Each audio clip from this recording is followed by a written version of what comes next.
Anda jangan berpikir bahwa di dunia yang berdosa ini adalah tujuanmu hidup. Memang sejak Assalamualaikum warahmatullahi wabarakatuh.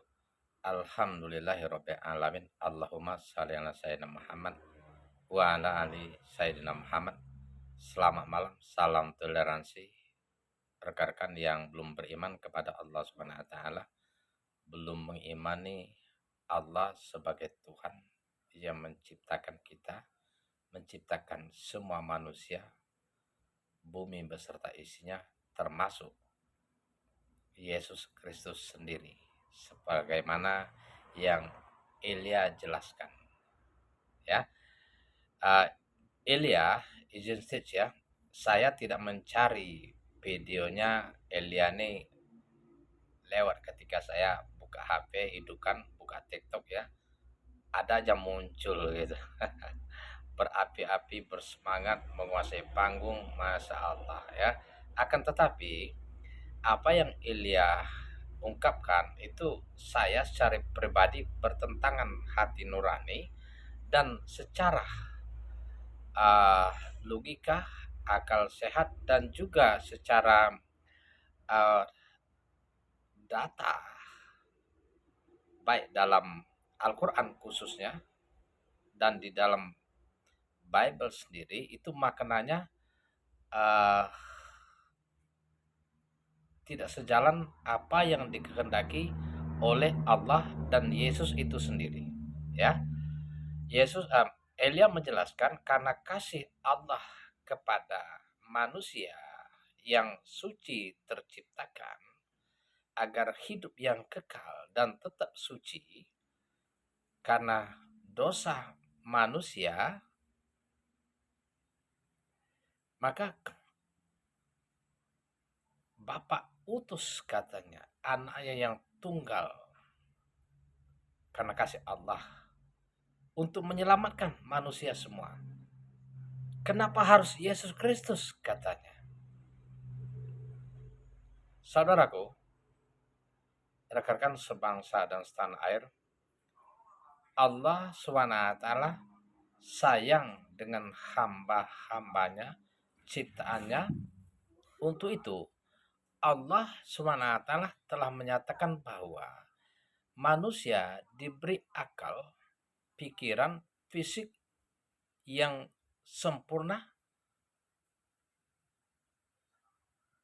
dan paling sempurna bila dibandingkan dengan makhluk ciptaan Allah yang lain. Agar kita bisa memilih mana yang benar, mana yang salah, mana yang pantas, mana yang tidak, mana yang haram, mana yang halal gitu kan. Mana Tuhan, mana yang bukan Tuhan. Nah, itu karena kasih sayang Allah kepada manusia, maka diutuslah rasul untuk setiap umat agar selamat.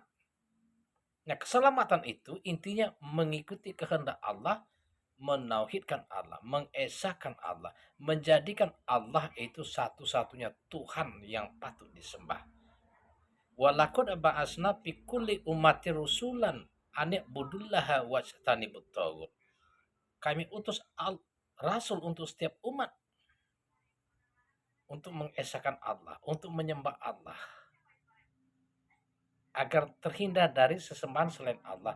Untuk itulah Allah mengutus rasulnya, termasuk Kristus. Nah, ini kan Yesus Kristus Allah utus, Allah kirim ke dunia. Kalau bahasanya Ilya ini anaknya yang tunggal, Masya Allah ya. Di dalam Al-Quran nggak pernah Allah menyebut anak ya, diharamkan karena ada sekali ada di dalam Al-Quran larangan, marah Allah ketika orang menyebut Allah punya anak. Qul huwallahu ahad, Allahu samad, lam yalid walam yulad walam yakul lahu kufuwan ahad. Ketika orang atau manusia ada yang mengatakan Allah punya anak, itu ya ada ayatnya ya, ada ayatnya. Maka dalam hal ini Allah mengutus Yesus Kristus untuk menyelamatkan. Pada saat itu zamannya Yesus yang diutus untuk Bani Israel. Sebelumnya diutus Musa, diutus Nabi Nuh, Nabi Zakaria, Nabi, banyak sekali nabi yang diutus untuk Bani Israel itu, kalau nggak salah ada 12 nabi gitu kan. Semuanya untuk mengesahkan Allah. Dengan mengesahkan Allah, kasih sayang Allah tidak akan terputus, kekal bersama Allah, dan di akhirat akan selamat. Begitu, saudaraku Ilya ya. Nah, untuk kita umat di akhir zaman, itu nabinya Nabi Muhammad sallallahu alaihi wasallam. Nah, ajaran Yesus itu tidak berlaku lagi, men. Ya. Sementara Elia mengatakan yang istimewa tadi bukan Allah lagi, yakni Yesus sendiri yang Tuhan. Sementara Yesus sendiri banyak sekali di dalam Bible itu ayatnya ya, bahwa Allah itu Esa, Tuhan itu Allah, dialah Tuhan. Bukanlah Tuhan kalau dia tidak memperkenalkan dirinya adalah Tuhan. Ada di dalam Bible itu ya. Jangan katakan Ilya, buktikan kalau ada. Saya baca Bible ya. Saya bacakan Bible. Ya, banyak sekali ayat-ayat. Ketahuilah, Allah bukanlah manusia, bukanlah anak manusia, bukanlah zat yang berubah, bisa berubah menjadi manusia atau berbohong dan lain sebagainya ya. Dan yang namanya Tuhan, tidak ada seseorang pun yang mampu melihatnya. Tuhan itu tidak kelihatan. Di dalam Bible juga ada dijelaskan. Maaf saudaraku, untuk rekan-rekan saudaraku umat Kristiani, bukan untuk membantah atau apa, tetapi untuk meluruskan, terlepas mau terima atau tidak, itu hidayah Allah ya. Kalau kalian penasaran, bacalah Bible dengan benar ya. Ketahuilah, Allah utus Yesus Kristus, tujuan satu yang paling utama, innallaha wa rabbi wa rabbukum fa'buduhu haza siratul mustaqim. Dialah Allah, Tuhanku dan Tuhanmu. Artinya apa? Yesus memperkenalkan siapa Tuhan yang berhak patut disembah, diibadahi, dan doa kepada siapa. Pak Buduhu, sembahlah dia, kata Yesus Kristus. Ini adalah jalan yang lurus untuk Bani Israel ya, perlu kita ingat. Nah, untuk kita sekarang, Nabi Muhammad sallallahu alaihi wasallam yang Allah SWT utus ya. Kul ya ayuhan nasu inni rusulullahi ilaikum jami'an lazi lahul mul'a aminu billahi wa rusulihi nabil ummi.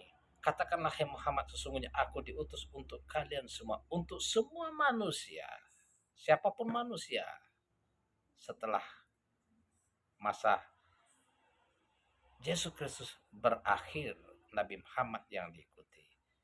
Wattabi'uhu la'allakum tahtadun, kata Allah, ikutilah dia Muhammad agar kalian mendapat petunjuk jalan keselamatan, kekal bersama Allah di yaumil akhir. Ya, mudah-mudahan begitu ya, saudaraku Ilya dan saudara-saudaraku umat Kristiani. Ketahuilah bahwa Allah itu Tuhan kita, Tuhan itu Esa. Kasihilah dia dengan segenap jiwamu, hati dan kekuatanmu.